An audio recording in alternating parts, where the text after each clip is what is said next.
বিসমিল্লাহির রহমানির রহিম। আসসালামু আলাইকুম ওয়ারহমতুল্লাহি ওয়াবারাকাতুহু। প্রিয় ভাই ও বোনেরা, এক মুহূর্ত থামুন। হ্যাঁ, ঠিক এইখানেই। আর কিছু করবেন না, স্ক্রল করবেন না, পরের ভিডিওতে যাবেন না। এক মুহূর্ত শুধু থামুন, কারণ আপনি যেটাকে একটু থামা ভাবছেন, আল্লাহ সেটাকেই বানিয়েছেন আপনার জীবনের সবচেয়ে বড় মিরাকেলের দরজা। আপনি ক্লান্ত, শুধু শরীর নয়, মন, আত্মা, আশা, সব কিছু। আপনি অনেক দিন ধরে দৌড়াচ্ছেন, সময়কে ধরতে, মানুষকে খুশি করতে, নিজেকে প্রমাণ করতে। কিন্তু আজ আল্লাহ আপনাকে দৌড়াতে বলেননি। আজ তিনি বলেছেন, থামো। এক, আমরা কেন থামতে পারি না? আমরা থামতে ভয় পাই, কারণ থামা আমাদের কাছে শুধুই একটি কাজ বন্ধ করা নয়। থামা মানে আমাদের মনে হয় নিজের অস্তিত্বকে প্রশ্নের মুখে ফেলা। যেন এক মুহূর্ত দাঁড়ালেই আমরা আর প্রয়োজনীয় থাকব না, যেন দুনিয়া আমাদের ছাড়িয়ে চলে যাবে, মানুষ আমাদের ভুলে যাবে, আর আমরা একা পড়ে যাব নিজেদের ব্যর্থতার সামনে। আমরা এতদিন ধরে এমন এক দৌড়ের ভেতরে আছি যেখানে থামাকে হার বলা হয়, বিশ্রামকে অলসতা বলা হয়, আর ক্লান্তিকে দুর্বলতার প্রমাণ মনে করা হয়। ছোটবেলা থেকেই আমাদের শেখানো হয়েছে, আরও করতে হবে, আরও এগোতে হবে, আরও প্রমাণ দিতে হবে, নইলে তুমি কেউ নও। এই শিক্ষা আমাদের হৃদয়ের গভীরে এমনভাবে বসে গেছে যে আমরা আর বুঝতেই পারি না কখন আমাদের আত্মা সাহায্যের জন্য চিৎকার করছে।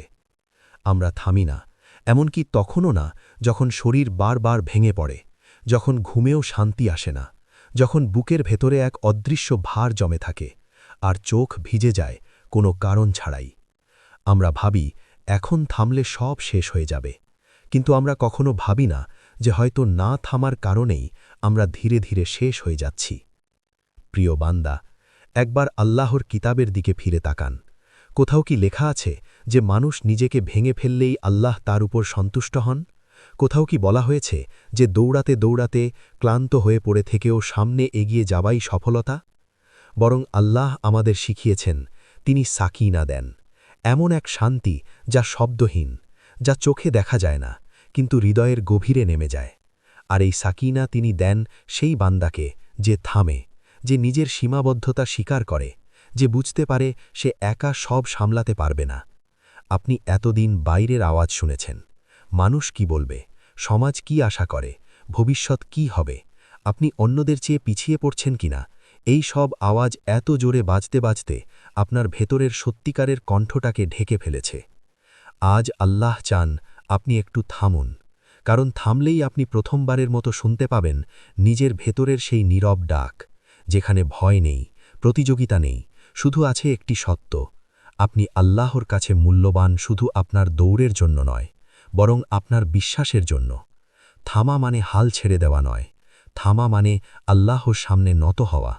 আর এই নত হওয়ার ভেতরেই লুকিয়ে থাকে আসল শক্তি, আসল দিক নির্দেশনা, আর সেই রহমত যা কখনো দৌড়াতে দৌড়াতে ধরা দেয় না, শুধু নীরব হয়ে দাঁড়ালে ধীরে ধীরে হৃদয়ের দরজায় কড়া নাড়ে। 2, এই থামা কাকতল নয়। এই যে আপনি থেমে গেছেন, এই যে আপনার জীবন হঠাৎ করে যেন ধীর হয়ে এসেছে, পরিকল্পনাগুলো আর আগের মতো কাজ করছে না, দরজাগুলো আধা খোলা অবস্থায় থমকে আছে, আর আপনার ভেতরে এক ধরনের অজানা নীরবতা নেমে এসেছে, এটা কোনো কাকতল নয় প্রিয় বান্দা। আল্লাহ কখনো তার বান্দার জীবনে এলোমেলো কিছু ঘটান না, বিশেষ করে তখন নয় যখন সেই বান্দা ভেতরে ভেতরে ভেঙে পড়লেও মুখে হাসি রেখে সামনে এগিয়ে যাওয়ার চেষ্টা করছে। আপনি হয়তো ভাবছেন, কেন ঠিক এই সময়ে সব কিছু আটকে গেল, কেন এত চেষ্টা করেও ফল আসছে না, কেন মনে হচ্ছে আল্লাহ যেন দূরে সরে গেছেন। কিন্তু সত্যটা হলো, আল্লাহ দূরে যাননি, বরং আপনি যেন তার আওয়াজ শুনতে পারেন, সেই জন্যই তিনি চারপাশের সব আওয়াজ একটু কমিয়ে দিয়েছেন। জীবনের এই থামা আসলে শূন্যতা নয়, এটা প্রস্তুতির সময়। এটা এমন এক বিরতি যেখানে আল্লাহ আপনার আত্মাকে নতুন করে গুছিয়ে নিচ্ছেন, আপনার হৃদয় থেকে সেই সব আকাঙ্ক্ষা সরিয়ে দিচ্ছেন যেগুলো আপনাকে ধীরে ধীরে তার কাছ থেকে দূরে নিয়ে যাচ্ছিল। অনেক সময় আল্লাহ আমাদের দৌড় থামান, কারণ আমরা যে পথে ছুটছি সেই পথটা দেখতে সুন্দর হলেও শেষটা নিরাপদ নয়। আর তিনি চান না তার প্রিয় বান্দা এমন কোনো গন্তব্যে পৌঁছাক যেখানে শান্তি নেই। আপনি যেটাকে বিলম্ব ভাবছেন, আল্লাহ সেটাকেই রহমত বানাচ্ছেন। কারণ কিছু দরজা আছে যেগুলো তখনই বন্ধ করা হয় যখন সেগুলো দিয়ে ঢুকলে আপনার আত্মা ক্ষতিগ্রস্ত হতো। এই থামা মানে আল্লাহ আপনাকে শাস্তি দিচ্ছেন না, বরং তিনি আপনাকে রক্ষা করছেন এমন কিছু থেকে যা আপনি এখনও দেখতে পাচ্ছেন না। যখন সব কিছু থেমে যায়, তখনই মানুষ প্রথমবারের মতো নিজের ভেতরের সত্যের মুখোমুখি হয়, বুঝতে পারে কোন স্বপ্নগুলো সত্যি তার ছিল আর কোনগুলো সে শুধু মানুষের জন্য বয়ে বেড়াচ্ছিল। আল্লাহ এই মুহূর্তে আপনাকে একা করছেন না, তিনি আপনাকে নিজের দিকে ফিরিয়ে আনছেন, কারণ যতক্ষণ আপনি দৌড়াচ্ছিলেন ততক্ষণ আপনি শুনতে পাচ্ছিলেন না। আর আল্লাহ চান না তার বান্দা শুধু চলতে থাকুক, তিনি চান বান্দা বুঝুক, অনুভব করুক আর বিশ্বাসের সাথে বলুক, হে আল্লাহ, আমি থেমেছি কারণ আমি জানি তুমি জানো কখন থামানো রহমত আর কখন এগোনো পরীক্ষা। এই থামা তাই কোনো কাকতল নয়, এটা আল্লাহর একটি নীরব সিদ্ধান্ত, যেখানে আপনার অজান্তেই ভবিষ্যতের জন্য ভিত তৈরি হচ্ছে, এমন ভিত যা শব্দে নয়, বিশ্বাসে দাঁড়িয়ে থাকে। ৩. আপনি ভেঙে পড়েননি, আপনি গড়ে উঠছেন। আপনি হয়তো মনে মনে বলছেন, আমি আর আগের মতো নেই, আমার ভেতরের শক্তিটা যেন কোথায় হারিয়ে গেছে।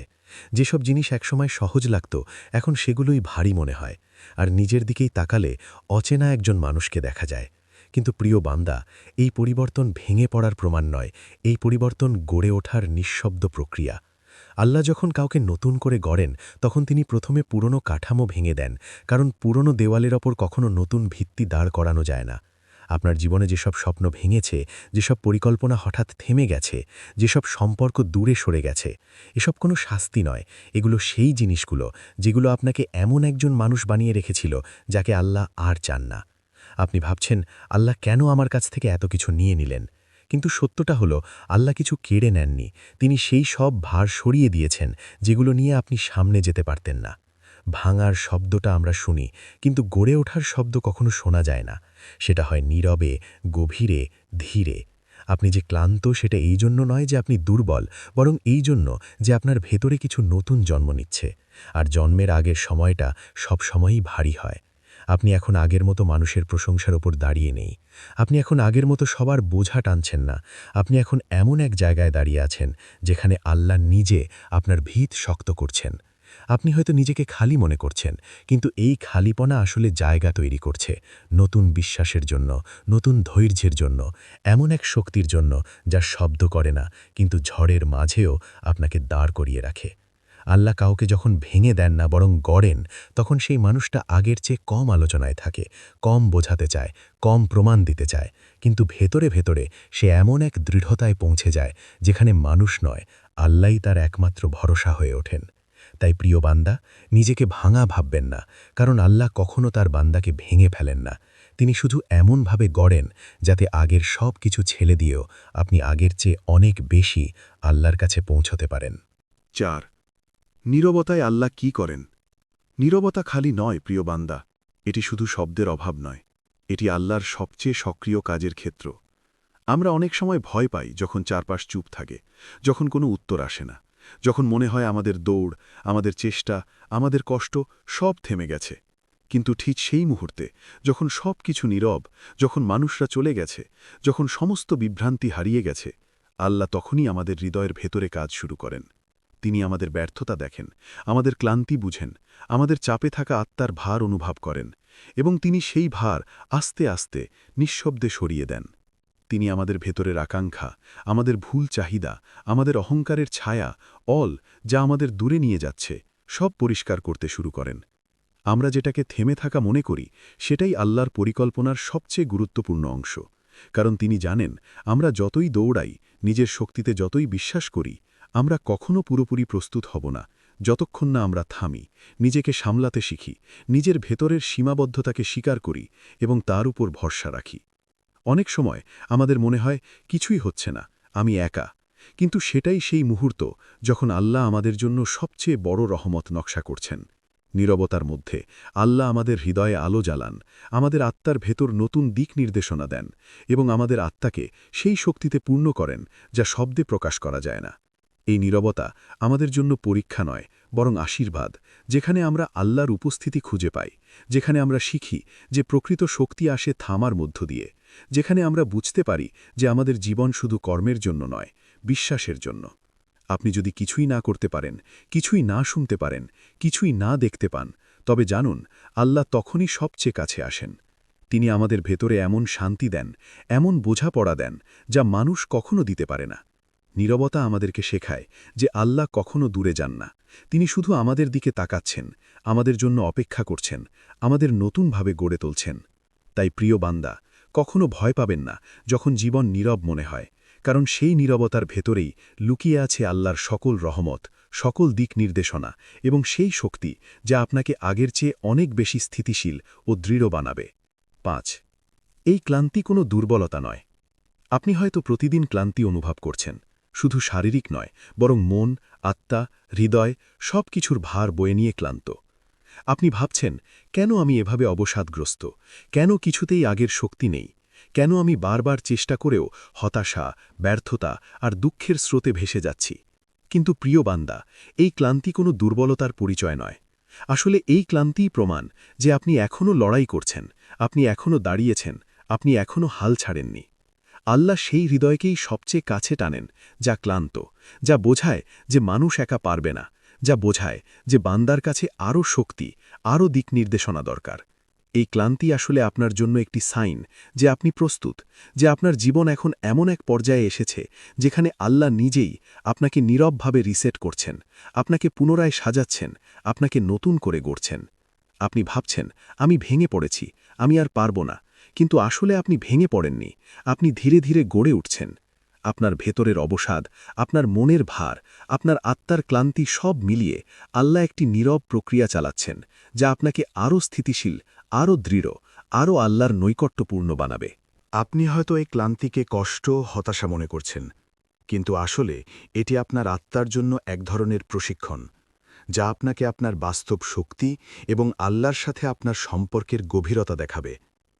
আপনি যদি এই ক্লান্তির সময় থেমে যেতে পারেন, যদি এই ক্লান্তি আপনাকে আপনার ভেতরের আল্লাহর দিকে ফিরিয়ে আনতে পারে, যদি আপনি স্বীকার করতে পারেন যে আপনি নিজে পারব না, ঠিক তখনই আল্লাহ আপনাকে ধীরে ধীরে নতুন শক্তি দান করবেন, নতুন দিক নির্দেশনা দেবেন, নতুন আশা যোগ করবেন। তাই কখনো নিজেকে দুর্বল ভাববেন না, কখনো ক্লান্তিকে ব্যর্থতার প্রতীক মনে করবেন না, কারণ এই ক্লান্তির ভেতরেই লুকিয়ে আছে আপনার পরবর্তী জয়, আপনার পরবর্তী মিরাকল এবং আপনার আত্মার এমন একটি শক্তি যা আগে কখনো দেখেনি, অনুভব করেনি। আপনার ক্লান্তি হল আল্লাহর কাছে আপনাকে কাছে টানার এক নিঃশব্দ আহ্বান, যা শুধু তখনই শোনা যায় যখন আপনি দৌড়নো বন্ধ করেন, শ্বাস নেন এবং নিজের ভেতরের পৃথিবীর দিকে তাকান। 6. এক মুহূর্ত থামা মানেই দরজা খুলে যাওয়া। এক মুহূর্ত থামা মানেই সবকিছু বন্ধ হয়ে যাওয়া নয় প্রিয় বান্দা, বরং অনেক সময় এক মুহূর্ত থামাই সেই মুহূর্ত যখন অদৃশ্য দরজাগুলো খুলতে শুরু করে। আমরা ভাবি থামলে সুযোগ হারাব, সময় পিছিয়ে যাবে, জীবন আমাদের ছাড়িয়ে চলে যাবে, কিন্তু আল্লাহর নিয়ম আমাদের ধারণার মতো নয়। আল্লাহ এমন অনেক দরজা রাখেন যেগুলো দৌড়তে দৌড়তে খোলা যায় না, কারণ সেগুলো খোলার জন্য দরকার নীরবতা, দরকার ভরসা, দরকার সেই মুহূর্ত যখন বান্দার নিজের শক্তির উপর ভর না রেখে আল্লাহর সামনে থেমে দাঁড়ায়। আপনি যতদিন ছুটছিলেন ততদিন আপনার চোখ শুধু সামনে ছিল, আপনি দেখতে পাননি পাশে দাঁড়িয়ে থাকা রহমতের দরজাগুলো, আপনি শুনতে পাননি সেই নরম ডাক যেটা কখনো চিৎকার করে আসে না। কিন্তু যখন আপনি থামেন, যখন শ্বাস নেন, যখন হৃদয়ের ভার একটু নামিয়ে রাখেন, তখন আল্লাহ ধীরে ধীরে এমন সব পথ খুলে দেন যেগুলো আপনি কল্পনাও করেননি। এই থামা আপনাকে শিখিয়ে দেয় যে সব দরজা জোর করে ঠেলে খোলা যায় না, কিছু দরজা কেবল তখনই খোলে যখন আপনি অপেক্ষা করতে শিখেন। আপনি যেটাকে বিলম্ব ভাবছেন সেটাই হয়তো আপনাকে ভুল দরজা থেকে বাঁচিয়ে সঠিক দরজার সামনে এনে দাঁড় করিয়েছে। আল্লাহ জানেন কোন সময়ে কোন দরজা আপনার জন্য নিরাপদ, কোন সুযোগ আপনার আত্মাকে শক্ত করবে আর কোনটা আপনাকে ভেতর থেকে ভেঙে দেবে। তাই তিনি কখনো আপনাকে থামান, কখনো অপেক্ষায় রাখেন, কারণ তিনি চান আপনি শুধু এগিয়ে যান না, বরং সঠিক জায়গায় পৌঁছান। এক মুহূর্ত থামার ভেতরেই আপনি শিখতে শুরু করেন কিভাবে আল্লাহর উপর ভরসা করতে হয়, কিভাবে নিজের তাড়াহুড়ো ছেড়ে দিতে হয়, কিভাবে বিশ্বাস করতে হয় যে যিনি আপনাকে থামিয়েছেন তিনি আবার আপনাকে সামনে এগিয়ে নেবেন। এই বিশ্বাসই সেই চাবি যা দিয়ে অদৃশ্য দরজাগুলো খুলে যায়, সেই দরজাগুলো যেগুলোর পেছনে শুধু সাফল্য নয়, শান্তি, স্থিরতা আর আল্লাহর নৈকট্য অপেক্ষা করছে। তাই প্রিয় বান্দা, কখনো ভয় পাবেন না থামতে, কারণ অনেক সময় আল্লাহ আপনার জীবনের সবচেয়ে সুন্দর দরজাগুলো খুলে দেন ঠিক তখনই, যখন আপনি এক মুহূর্ত থেমে তার দিকে তাকান। ৭। এখন আল্লাহ আপনার কাছে কি চান? এখন প্রিয় বান্দা, যখন আপনি থেমে গেছেন, যখন আপনার হৃদয় ক্লান্ত, যখন সবকিছু নীরব, তখন আল্লাহ আপনার দিকে তাকিয়ে রয়েছেন। তিনি চাইছেন আপনি বুঝতে পারেন যে এই মুহূর্তটি কোনো সাধারণ মুহূর্ত নয়। এটি সেই সময় যখন তিনি নিজে আপনার জীবনে প্রবেশ করেছেন। আপনার ভেতরের ভয়, ক্লান্তি, অনিশ্চয়তা এবং হতাশার ভেতর দিয়ে আপনাকে আলোকিত করছেন। আল্লাহ আপনার কাছে এখন কোনো বড় কাজ চাচ্ছেন না, কোনো চরম সিদ্ধান্ত চাচ্ছেন না, কোনো প্রমাণ চাচ্ছেন না। তিনি চাইছেন শুধু এটুকুই, আপনি থামুন, শ্বাস নিন এবং হৃদয় খুলে বলুন, হে আল্লাহ, আমি ক্লান্ত, আমি নিজের উপর বিশ্বাস রাখতে পারি না, আমি আপনার কাছে এসেছি। এই এক মুহূর্তের স্বীকারোক্তি সবচেয়ে শক্তিশালী দোয়া, সবচেয়ে শক্তিশালী আত্মসমর্পণ, যা আপনার ভেতরের সব দ্বিধা, সব সংকোচ, সব কষ্টকে আল্লাহর আলোতে পরিণত করতে পারে। আল্লাহ চান আপনি বুঝুন যে জীবনের প্রতিটি মুহূর্তে তিনি আপনাকে পরীক্ষা করেন না শাস্তি দেওয়ার জন্য, বরং আপনাকে গড়ে তোলার জন্য, আপনাকে আরও শক্তিশালী করার জন্য, আরও স্থিতিশীল করার জন্য। এই মুহূর্তে যখন আপনি থমকে গেছেন, আল্লাহ আপনাকে বলছেন যে তিনি আপনার সঙ্গে আছেন, তিনি আপনাকে নিজের হাতে ধরে রেখেছেন, তিনি আপনাকে সেই দিক নির্দেশনা দেবেন যা আপনার চেয়ে বড়। তিনি চান আপনি নিজের ভেতরের ভয়, ক্লান্তি আর আত্মসন্দেহকে তার হাতে ছেড়ে দিন। এই স্বীকারোক্তি, এই ছোট্ট কিন্তু গভীর দৃষ্টিভঙ্গি, এই এক মুহূর্তের থামা, এই সমস্তই আল্লাহর কাছে একটি সাইন যে আপনি তার দিকে ফিরে এসেছেন। আপনি হয়তো ভাবেন, আমি কিছু করতে পারব না, আমি এত ক্লান্ত, আমি এত দুর্বল, কিন্তু আসলে এই মুহূর্তেই আল্লাহ আপনার শক্তি বাড়াচ্ছেন, আপনার দিক নির্দেশনা জোরদার করছেন, আপনার আত্মাকে প্রস্তুত করছেন নতুন জীবনের জন্য। তিনি চাইছেন আপনি বিশ্বাস রাখুন, ধৈর্য ধরুন এবং বুঝতে চেষ্টা করুন যে আপনার ভেতরে যা কিছু হচ্ছে, যা ক্লান্তি, যা বিরক্তি, যা ভয়, সবই একটি পরিকল্পনার অংশ। এই মুহূর্তেই আল্লাহ আপনাকে বলে দিচ্ছেন, আমি আছি, আমি দেখছি, আমি তোমাকে সঠিক পথে নেব। শুধু আমাকে বিশ্বাস করো এবং থেমে আমার কাছে এসো। প্রিয় বান্দা, এই মুহূর্তটাই সেই মুহূর্ত যা আপনার জীবন পরিবর্তন করতে পারে, যা আপনার ভেতরের দরজা খুলে দিতে পারে, যা আপনার আত্মাকে এমন স্থিতিশীলতা দিতে পারে যা আগে কখনো অনুভব করেননি। আল্লাহ চাইছেন শুধু এটুকুই যে আপনি থামুন, মন খোলা রাখুন এবং তার উপস্থিতি অনুভব করুন, কারণ এই এক মুহূর্তেই আপনার মিরাকেল শুরু হয় এবং সেই মিরাকেল ধীরে ধীরে আপনার জীবনকে আলোয় পূর্ণ করে তুলবে। প্রিয় বান্দা, আজ আপনি যে নীরবতা অনুভব করেছেন, যে থামার মুহূর্তটা এসেছে, তা কোনো কাকতল নয়। এটি আল্লাহর পক্ষ থেকে আপনার জন্য একটি বিশেষ আহ্বান, একটি সুযোগ, একটি মিরাকেল যা আপনাকে আপনার জীবনের সঠিক পথে ফিরিয়ে আনছে। আপনি ভেঙে পড়েননি, আপনি ক্লান্ত হয়েছেন, কিন্তু এই ক্লান্তিতেই লুকিয়ে আছে আপনার শক্তি, আপনার স্থিরতা এবং আপনার আত্মার গভীরতা। আল্লাহ চান আপনি বুঝুন যে জীবনের দৌড় কোনো দিনই আমাদের সত্যিকারের মূল্য ঠিক করে না, শুধুই আমাদের বিশ্বাস, আমাদের ধৈর্য এবং আমাদের আল্লাহর দিকে ফিরে যাওয়া মূল্যবান। আপনার থামা মানে হার নয়, বরং এটি একটি নতুন সূচনা, যেখানে আল্লাহ আপনার জন্য নতুন দরজা খুলছেন, নতুন আশীর্বাদ নামাচ্ছেন, নতুন দিক নির্দেশনা দেখাচ্ছেন। তাই আজ থেকে যখনই জীবন ক্লান্ত করে, যখনই মনে হবে আপনি একা, তখন মনে রাখবেন এই নীরবতা, এই থামা, এই সময় সবই আল্লাহর নীরব উপস্থিতি, যা আপনার ভেতরের মিরাকেলগুলো উদ্ভাসিত করছে। হে আল্লাহ, আমরা জানি আমরা দুর্বল, আমরা জানি আমরা ক্লান্ত, আমরা জানি আমরা কিছুতেই পারি না। আমাদের ভেতরের ভয়, হতাশা, আত্মসন্দেহ আর ক্লান্তি দূর করে আমাদের হৃদয়কে শান্তি দান করুন। আমাদের ভেতরের প্রতিটি থেমে থাকা মুহূর্তে আপনি আমাদের সাথে থাকুন, আমাদের আত্মাকে শক্তি দিন, আমাদের বিশ্বাসকে দৃঢ় করুন, আমাদের জীবনকে এমনভাবে পরিচালনা করুন যেখানে আমরা আপনার রহমত এবং আপনার নৈকট্য অনুভব করতে পারি। হে আল্লাহ, আমাদের জানাশোনা, আমাদের চেষ্টা, আমাদের দৌড়ানো সব কিছু আপনার হাতে ছেড়ে দিই। আমাদের প্রতিটি ক্লান্তি এবং আমাদের প্রতিটি থেমে থাকা মুহূর্তকে এমনভাবে পরিবর্তন করুন যাতে আমরা সত্যিই বুঝতে পারি যে আপনি আমাদের প্রিয়, আমাদের সহায়ক এবং আমাদের জীবনযাত্রার নায়ক। আমাদের জন্য এমন দরজা খুলুন, এমন রহমত নামান যা আমাদের জীবনকে আলোকিত করবে, আমাদের আত্মাকে পূর্ণ করবে এবং আমাদের হৃদয়কে স্থির করবে। হে আল্লাহ, আমাদের বিশ্বাস, আমাদের ধৈর্য, আমাদের আত্মসমর্পণ শক্তিশালী করুন, আমাদের ভেতরের কষ্টগুলোকে মেরামত করুন এবং আমাদেরকে এমন এক জীবন দান করুন যেখানে আমরা আপনার উপস্থিতি প্রতিটি মুহূর্তে অনুভব করতে পারি। আমিন।